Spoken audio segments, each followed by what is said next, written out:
The next time you're in Nantucket, head east out of town a little ways and you'll come to this old building. It's the home of an antique shop known as Celtic Pine. Inside there are dozens of country pine pieces from Ireland. Now there's a couple I want to show you. What a place. Look at all this pine. I haven't seen this much pine since we were in England a few years ago. And who would have thought you could find all these pine pieces right on Nantucket? This is quite a piece. It's called a dowry chest. It's one piece from here right to the floor. Beautifully dovetailed on the corners. And I suppose if you were to marry this woman, you would have been considered quite lucky. And look at this piece. Plenty of wormholes. This sure looks old. Now I'm told that these pieces are acquired in the countryside in what they call in the paint, covered with dozens of layers of paint, and often the colors are quite hideous. Then they're sent to a stripping shop to take off the finish. Any repairs might be made, and then it's covered with layers of wax. Also, I've been told that this fretwork you see along the top will say that this is an Irish piece, distinguishing it from an English piece. Ooh, and look at this corner cupboard.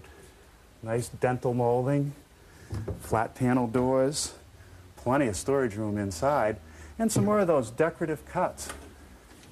That's a nice piece. And next to it, a big armoire. But this is the piece I wanted you to see. We're always looking for small tables, and this one's just right. About 32 inches in diameter, has tapered legs, mortise and tenon joints on the rails. In fact, it looks a little bit like a shaker piece. I wonder what they want for it. Ooh, $700. That's the starting price. I know I can get 30%.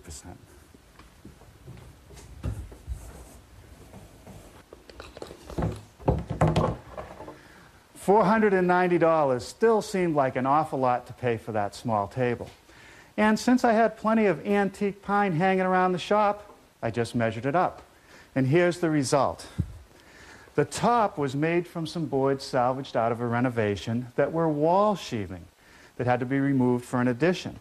Now once the nails were removed, they were planed and glued up. You end up with a perfectly acceptable top. And look at all the character in that old pine. The rails came from the same boards, but when it came time for the legs, I needed some thicker material. So I looked in my stockpile of old planks, and these were left over from an earlier project. The first thing I want to do is prepare some boards to make a blank for this top. And for that, I'm going to use this board. Now this was a floorboard in an attic. And these are often the best boards that you can find during a rehab. It's been sitting around for a while, so the first thing I want to do is check the moisture content. My moisture meter has no probes. It sends some kind of radio frequency or wave through the wood and gives me a moisture reading. And here we're reading just under 6%, which is perfect for making a piece of furniture. First thing I want to do is rough out this board and cut some lengths, a little over 3 feet long. So we'll just square a line across. It's 1, 2, 3 pieces should be enough for our top. Now before we use any power tools, let's take a moment to talk about shop safety. Be sure to read, understand, and follow all the safety rules that come with your power tools. Knowing how to use your power tools properly will greatly reduce the risk of personal injury. And of course, when you're wearing long sleeve shirts, be sure to roll them up so that your clothing will not get caught in the tools. And remember this, there is no more important safety rule than to wear these safety glasses.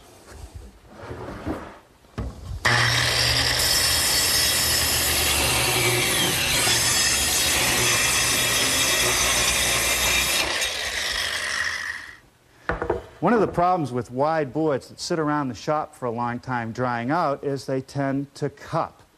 Now I want to surface this board and make it smooth, and if I run it through my planer, set it the highest amount, I'm going to remove material off the middle, and when I flip it over, I'm going to remove material off the edges.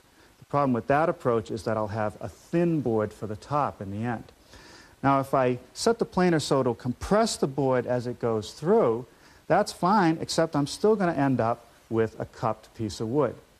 There are a couple solutions. One would be to rip the board in half, The problem with that is that I end up with two boards instead of a nice wide board. Another way to do it would be to make a kerf cut almost all the way through to relieve the pressure, thus making the board flat, and we'll still have a wide board in the end. So I've set up my finished blade in the table saw, and the first thing I want to do is clean up the edges, removing the tongue and groove, the unusable material. Now I want the depth of the kerf to be about halfway through the board, and I want to set the fence right at the height of the crown.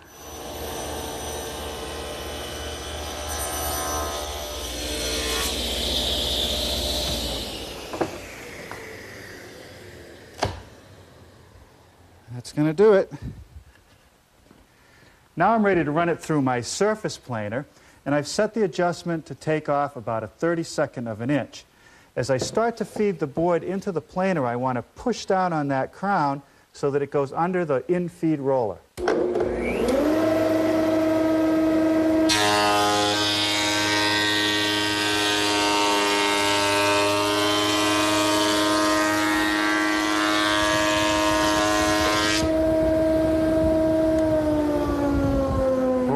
Doesn't get much better than that.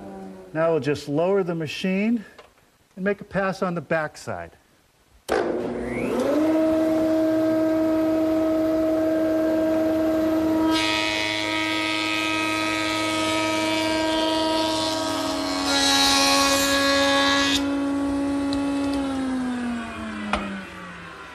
With the board surface planed, I can now joint the edges so that they're perpendicular to the face and perfectly straight. Okay, well, that's just about perfect. Now to reinforce the joint, I'm going to use some biscuits. So I want to lay out for the slots about every 7 or 8 inches.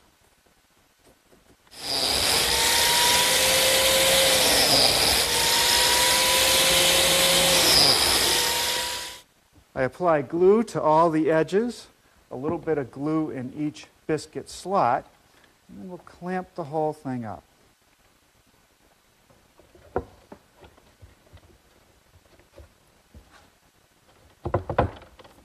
There's one more thing I want to do before I set this aside to dry, and that's to fill those kerf cuts. I'm going to use this filler material. It's 2 parts. There's the main material, and the white is a hardener that has to be mixed in. And what this is going to do for me is that it's going to fill that kerf because there's not much material left on the face side. It's flexible enough so that it'll take the movement of the wood, and it has enough adhesive quality to it that it's going to hold the boards together.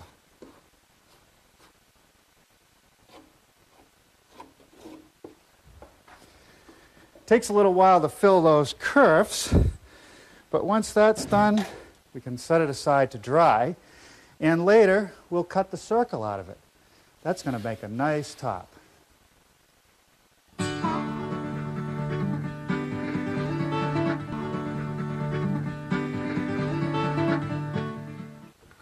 Next, I want to work on the legs. And here's a couple pieces of those old planks that I cut out. And the first step is to rip 4 pieces about 2 inches wide.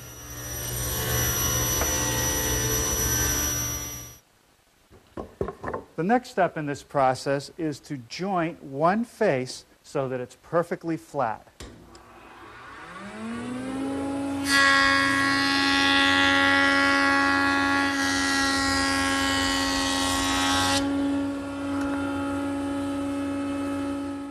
The next step is to take that jointed face, place it against the fence, and square a corner.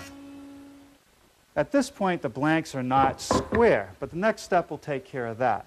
I'm placing the square corner against the fence and the table. I'll make one pass through, then turn the piece over, make a second pass, ending up with a square blank.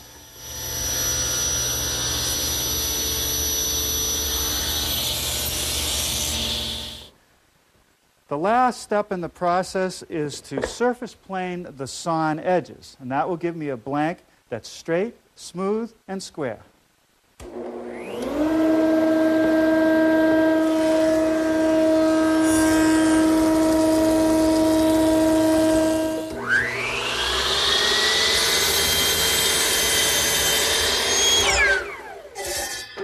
Here at my miter box, I'm squaring up one end, sliding it down to my stop block, which is set at 28 1/4, and cutting it to length.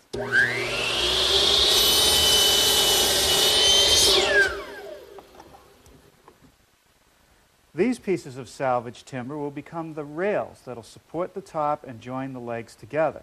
They need to be surface planed, jointed, ripped to width, and cut to length.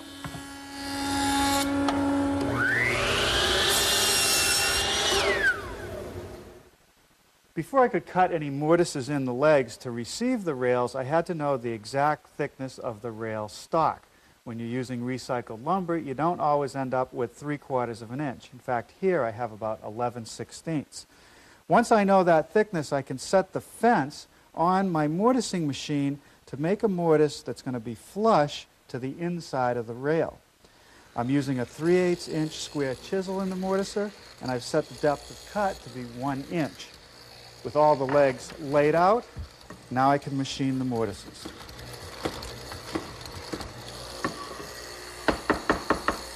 Now each leg needs 2 mortises on adjacent faces. With the same setup, I just turn the leg around so that the end is facing in the other direction and mill the next mortise.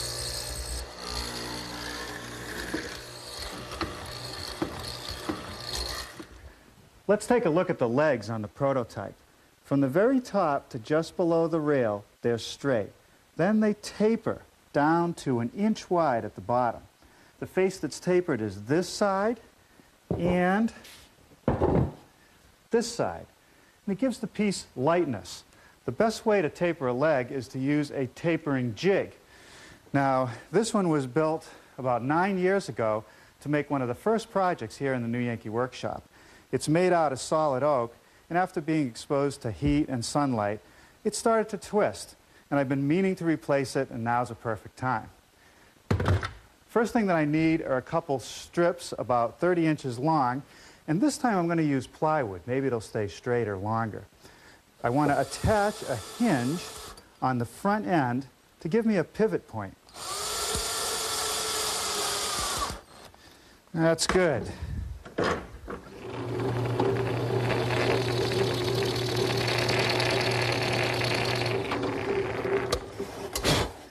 That counterbore will conceal the head of a carriage bolt. Okay, that's going to be deep enough. Now we'll drill a through hole.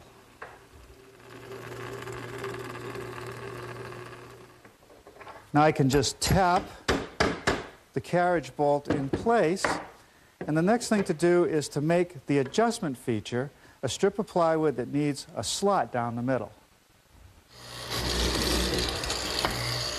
Since I already have the mortises set up, I'll use it to make the slot.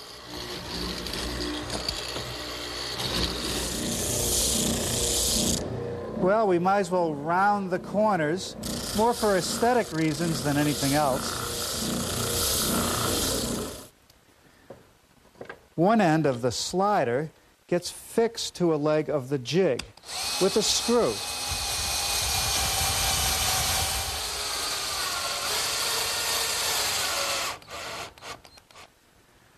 A washer and a wing nut is all that's needed to secure the jig for the different tapers.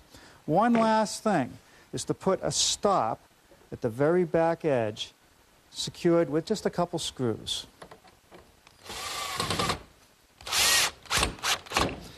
Okay, let's try it out.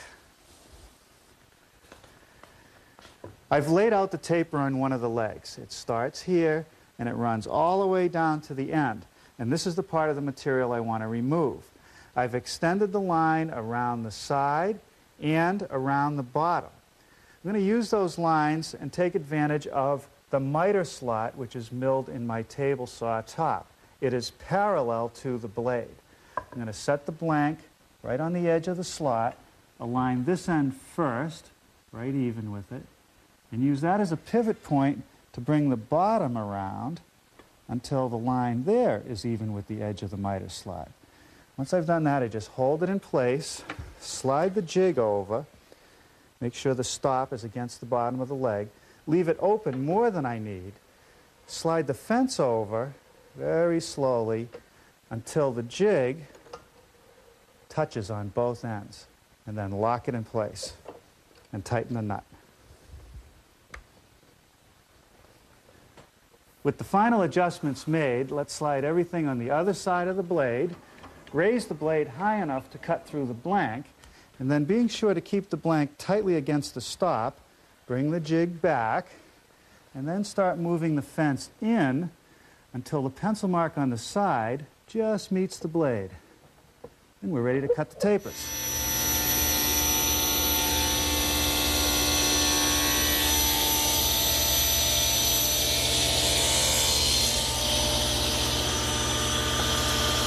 Perfect every time.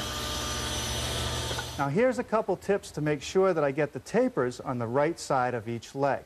I always taper the sides with the mortises. And here's the procedure I like to use. One mortise goes down and one goes towards the blade for the first pass. For the second pass, I just rotate the blank 90 degrees and make the second cut. If I follow those procedures, I'll have the taper on the correct side every time.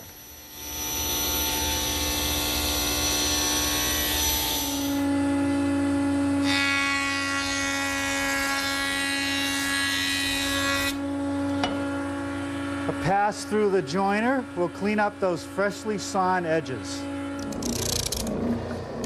Before I go any further, I'm going to round over the corners at the bottom of the leg, and that prevents the possibility of the leg splitting as the table is slid across the floor. Now I'm ready to mill some tenons on the ends of the rails, and here's a sample I had left from the prototype. Notice that there's only one cheek cut on this tenon. And the reason for that is that the rails are thin, and I wanted to have the face of the rail be absolutely flush with the leg. Now there's only one other cut, which is at the top edge of each rail, to just remove this material. The first step is to make the shoulder cut at the face, and that's what this setup is for. I've adjusted the height of the blade to about 5/16 of an inch. I've set the fence the right distance away, and I've slid the fence back so that as I move the piece through, there's no chance of kickback.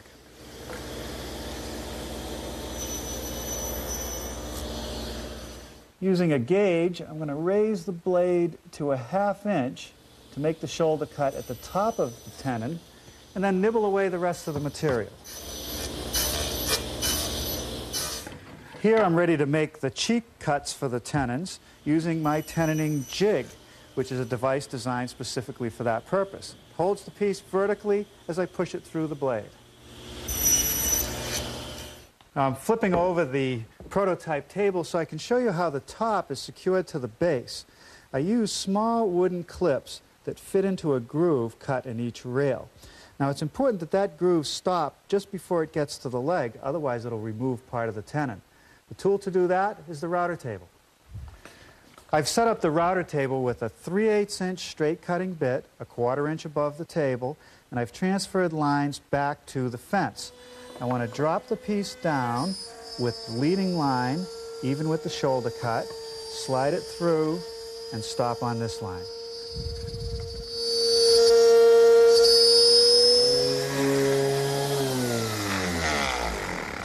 Well, now it's just a matter of a little bit of final sanding and a dry fit. We'll easily finish this table tomorrow.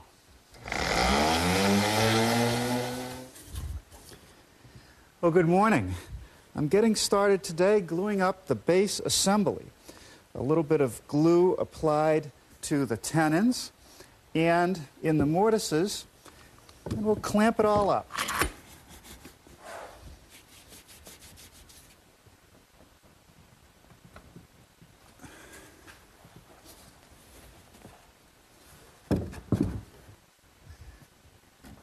Okay, we'll set this aside to dry and start working on the top.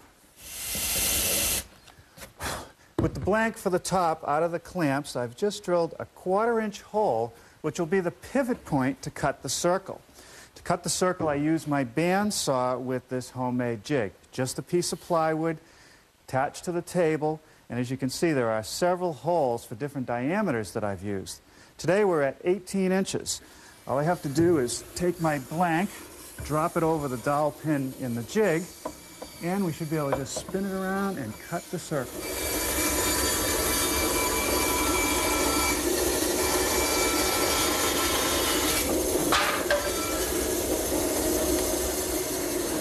All right. A perfect circle every time. Now I just have to sand it smooth.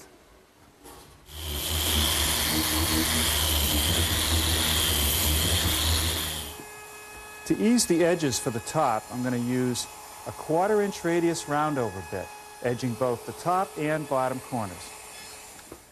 Using this piece of 1 inch square stock, I can make the clips that secure the top. I've set up the rip fence and the saw blade to make a rabbet. I'll do both ends and then I'll trim the pieces at the miter box.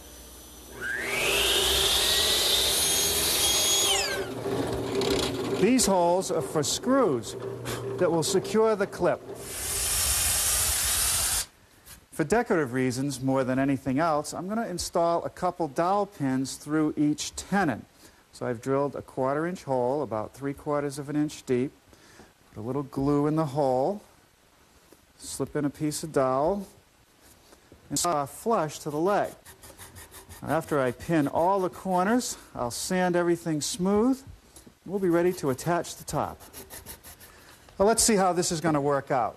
If I set the base parallel to the boards, these edges do not have very much support. But if I swing it around so that it's diagonal, all the edges will have equal support. Now these clips simply slip into the grooves we made earlier, and I place them about 1/4 of an inch to 3/8 of an inch away from the leg. One screw in each one does the job.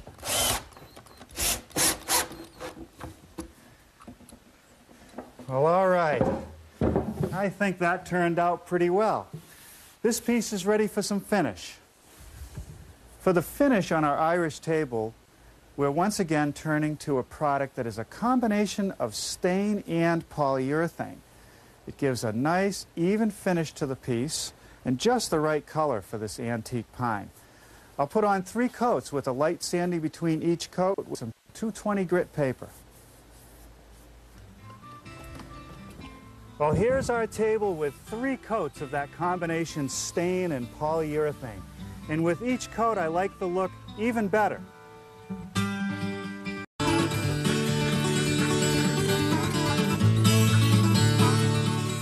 The next time you're in Nantucket, head east out of town a little ways and you'll come to this old building. It's the home of an antique shop known as Celtic Pine. Inside there are dozens of country pine pieces from Ireland. Now there's a couple I want to show you. What a place. Look at all this pine.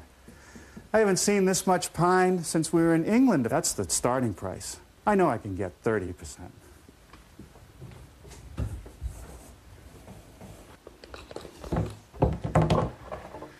$490 still seemed like an awful lot to pay for that small table. And since I had plenty of antique pine hanging around the shop, I just measured it up.